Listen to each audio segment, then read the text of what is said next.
Samantala, suportado ng mga motorista ang muling pagpapatupad ng No Contact Apprehension Policy sa Metro Manila. Bukod kasi sa mawawala na raw ang mga kamote rider sa kalsada, magiging iwas kotong din. Yan ang ulat ni J.M. Pineda.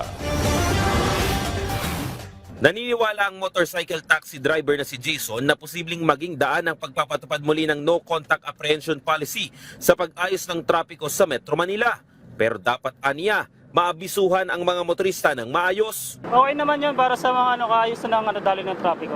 Yung NCAP na yun. Pero pabigat din kasi sa mga ibang motorista na mabibigla yung may huli pala silang gano'n na darating sa bahay. Approve din kay Simon ang pagbabalik ng NCAP. Bukod kasi sa matatanggal ang mga kamote rider sa kalsada, iwas kotong din umano ito. Talagang okay yun kasi iwas sa yung mga kotong, mga lagay-lagay.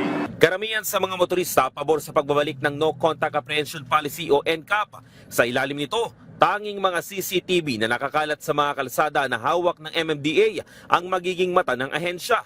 Walang mga enforcers na maninikit o manguhuli dahil ang mga kamera ang mismong kukuha ng litrato kung may pasaway na motorista na lalabag sa batas trapiko. Isa ang Commonwealth Avenue sa mga tututukan ng MMDA, lalo na at isa ito sa mga major thoroughfares sa Metro Manila. Dito rin pinapatupad ng mahigpit ang motorcycle at bike lanes. Kasama rin sa babantayan ng MMDA ang EDSA, C5, Roas Boulevard, Marcos Highway, Ortigas at mga mabuhay lanes.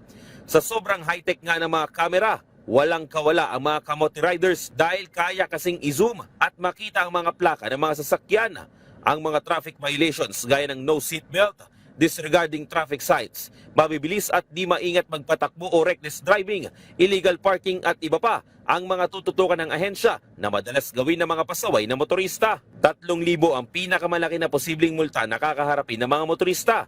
Kung lumabag ang isang driver, ipapadala lamang ang notice of violation sa address ng may-ari ng kotse at nakalagay dito ang litratong patunay na may violation ka. Nakikipag-usap na rin ang Land Transportation Office sa MMDA para sa mas maayos na sistema ng pagmumulta gamit ang single ticketing system. Dito kasi ay may standard at iisa lamang ang presyo ng mga multa at penalty sa buong Metro Manila. Makipag-ugnayan pa kami, no? MMDA just called us last night to set a meeting so that we can streamline again the process by which LTO and MMDA can cooperate and make this as fast and easy as possible.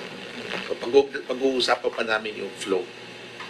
Para naman sa Department of Transportation, dapat maging maayos ang sistema at proseso sa pagbabalik ng NCAP, lalo na at maraming mga second-hand na kotse na hindi pa nalilipat ang pangalan sa mga bagong may-ari.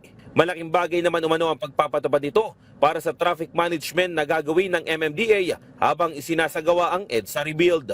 J.M. Pineda para sa Pambansang TV sa Bagong Pilipinas.